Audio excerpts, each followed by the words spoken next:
what's going on. So we just passed 1 mil views on the channel, which is huge. We've just passed 7k subs as well, so we're coming to 10k, which is massive. That's insane. So I've seen a few of you guys in the comments asking for a tutorial on how I make the instrumentals behind the songs that I put up on YouTube. So I made this today. This is going to be a song for YouTube. I haven't found a song to go with it, so I decided why not just make this a tutorial so you can see how I work, the workflow and mixing and mastering and stuff like that, so you really kind of understand how I work. So I'll play a few seconds of this instrumental here so you can get a feel of what it sounds like, and then we'll run through it.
Right, so that's pretty much a full track. The rest is kind of just the arrangements and stuff like that. So first of all, it's the first layer is like a reverse string. It's not a loop. I made this inside original strings by Spitfire. These cost like £30/$, but you can get labs as well, which is made by Spitfire too. So if you can't spend any money on plugins, then this is a free version that you can get that have strings in it here as well. So it's made up of like 3 or 4 layers. Most of them are kind of the same, they're just slight changes. Because you layer strings, it kind of takes away the computerized feel of it, so it sounds a little bit more organic. But if you kind of have the one string layer, then it can sound like really computerized and robotic. So if you stack the layers and kind of change the sounds that are inside the plugin, then you can kind of get a more real organic feel from it. So how I've done this is I took these layers, I'll show them individually in a second. I took them all, I put them inside of Edison. This is a full loop here, and then brought that back out and then reversed it, threw it in there and then reversed it. So as you can see, it's the same. So I'll play the layers and then I'll show you as to how it works and mixing and stuff like that. So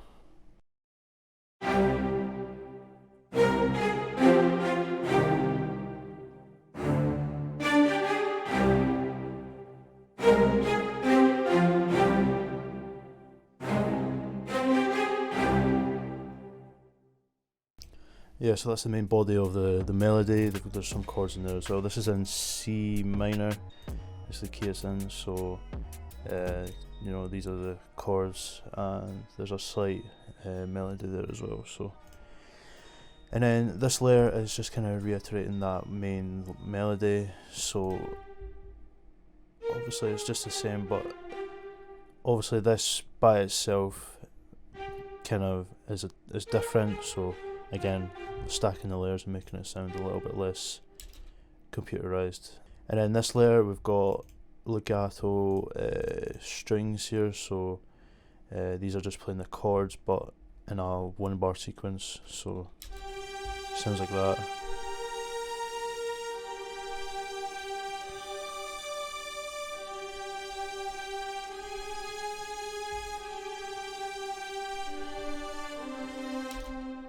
So the velocity here is it's quite low, so you can't hear like the change in the notes as much. Obviously once it's like inside of the full loop, then it kind of takes away the note changes, so it's not as harsh. This is just the same, and then this is the same as well, but this is using a different this is strings long slow, so it takes a little bit longer to be full volume.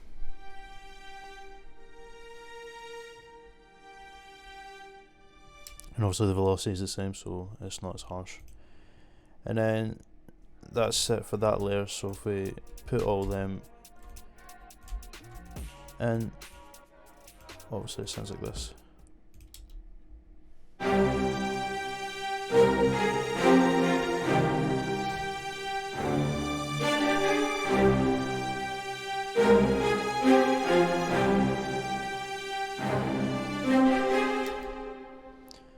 Right, and then we put that inside of Edison, so record that, make sure it's alright, and then that button there, this one here, brings it back out, and then reverse.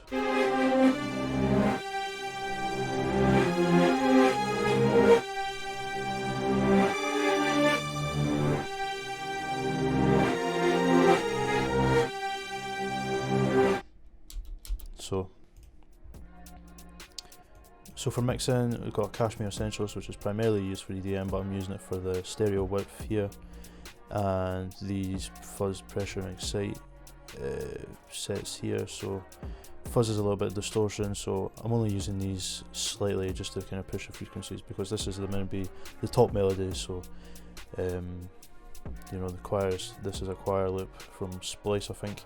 That's only meant to sit underneath, so it's more an ambience. We've got a parametric EQ, taking out the lows because there is obviously a bass in the strings, in the string preset, so taking that out, a bit of the cello as well, so obviously taking out that bass frequencies there as well, taking a little bit of the highs because obviously the strings, being the violin and viola, are quite harsh. Then we've got a Fruity Convolver, which I'm using for reverb. It's only at like 25%, so it's not kind of pushed quite a lot, so I'm just using a little bit for the reverb. So moving on to the choir, this is a choir loop from, I think I said Splice, I think this is from Splice anyway, which again is just meant to sit underneath.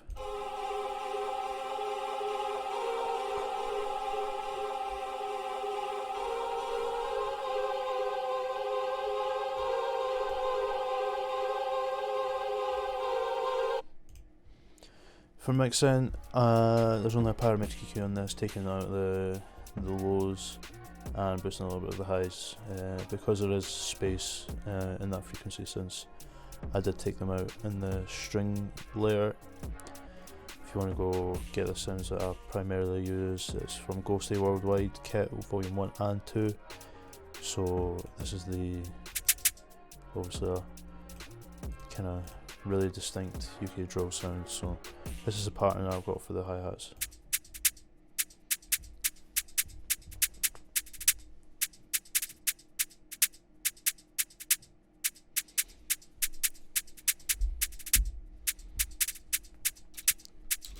Obviously you can kind of go crazy with the velocity, just to make it, you know, just try and make it unique and all that. So mixing on them, I've got a compressor and a Fruity Convolver just for a slight bit of reverb, just so it doesn't sound, you know, at least there's something there, it doesn't sound really plain. It's only a little bit, so it just sits underneath. And then obviously there's a slight bit of like perks here. This is reverse, going into obviously a really, you know. So most of the perks here are from Ghostly. We've got this and this, you know, just kind of making it sound a bit different. This is a reverse kick from Zerky, which I've kind of chopped off a little bit just because it is a little bit distorted, just so it kind of fits more of the kick that I've used. This is a pick from a random drum kit. I think it's like a clock or something. That sounds like a clock. Going into the snares, I'm stacking the layers here as well. So there's 3 snares. There's a plug snare. There's a chop snare. And there's an ender snare. 2 of them are kind of rim shots, and then you've got the chop snare, which is more of a trap snare. So altogether they kind of sound like this.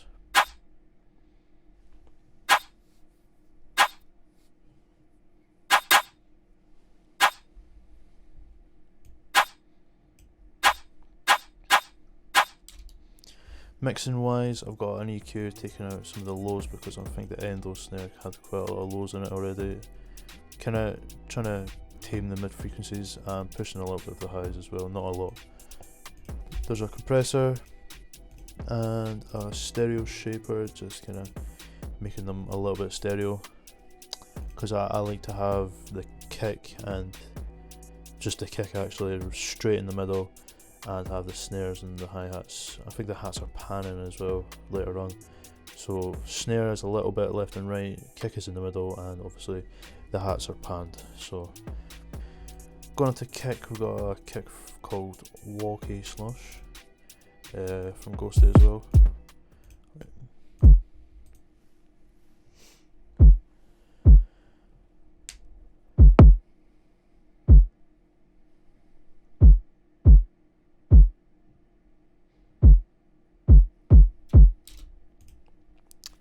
And moving on to the 808, we've got mids from Ghosted as well.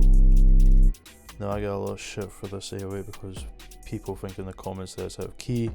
It's not out of key, it's just one of them 808s that, you know, just has a lot of, I don't really know what to call it, but it just doesn't sound like it's on the right note. But it is on C. It is in key, so stop getting at me in the comments, please. It is in key. I know how to tune my 808s, okay? So for mixing, we've got a Blood Overdrive, which doesn't have anything on it, but I'm using it for the colour, and obviously the slight pushing of the frequencies that it does, not even if you touch that main preamp. So this is without, this is with. So you can hear it's still doing something even though this hasn't been turned up at all. For EQ, pushing a little bit of the mids, that's pretty much nothing else.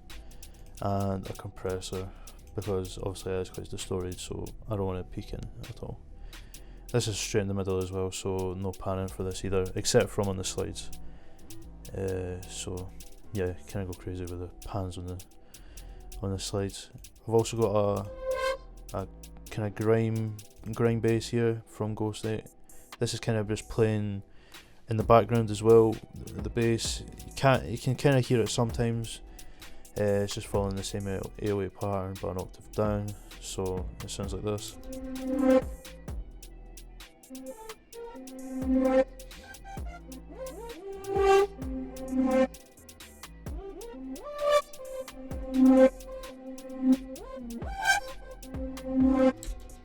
So obviously it doesn't, you can't hear it in the context of the whole track. You can't really hear it all the time. If I play it there now, you can kind of hear it in some parts, but it's just kind of like an extra sound, so it's just something different.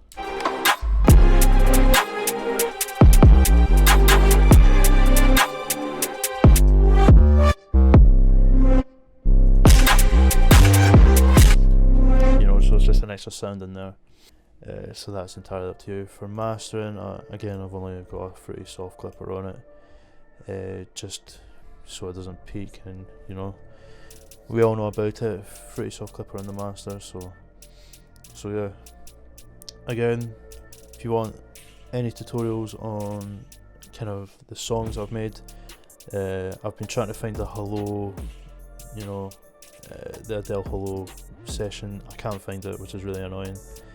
But I do have the Set Fire to the Rain and the Skyfall one, so if you guys want to see that, put it down in the comments. And yeah, this is my first tutorial, so don't rinse me for not knowing what to say, but I hope you guys understand how I work and the workflow and stuff like that. So if there's anything else you guys want to see, put it down in the comments. And again, thanks for 1 mil views and 10k upcoming. I've got a drum kit in the works as well, so let me know if you guys want to see that as well. So thanks for watching, and I'll catch you later.